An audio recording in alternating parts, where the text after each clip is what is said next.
Imagine this. It's a Tuesday morning, you open your phone, check your credit card app, and your stomach drops. The balance is higher than your rent. Not because you bought something crazy, not because you went on vacation, but because of everyday stuff. Groceries, gas, takeout, one unexpected bill, and somehow it piled up. You've been making payments every month, doing what you're supposed to do, but the balance barely moves. If this feels familiar, it's not because you're bad with money, it's because you're caught in a system designed to keep you there. Credit cards don't feel dangerous. They feel responsible. You're told they build credit, protect you from fraud, and even reward you for using them. And that's all technically true. According to the Federal Reserve, more than 80% of adults in the US have at least one credit card.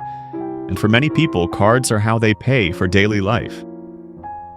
The problem isn't the card itself. It's how the system works and how it quietly takes advantage of human behavior. Take someone like Mike. He's 29, earns around $60,000 a year, pays his bills on time, and started with one credit card and a $2,000 limit.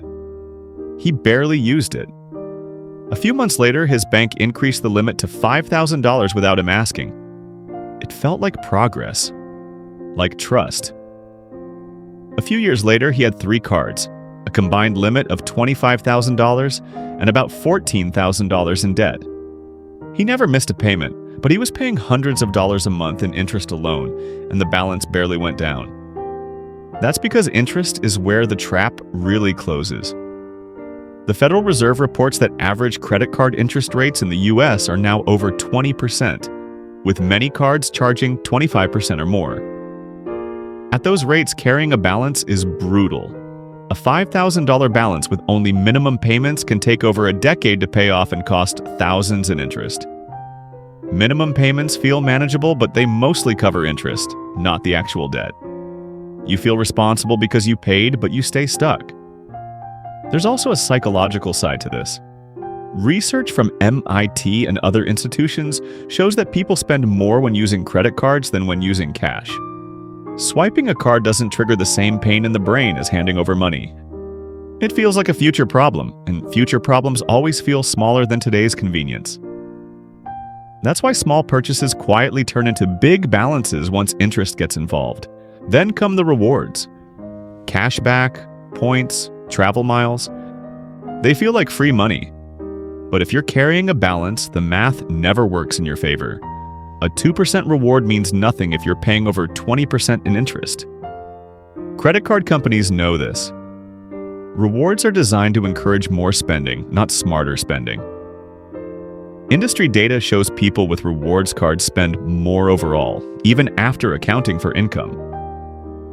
The real danger shows up when life happens. Most Americans, according to Federal Reserve surveys, would struggle to cover a $400 emergency with cash. So, when a car repair or medical bill hits, the credit card becomes the emergency fund. Emergencies don't disappear, though. They stack.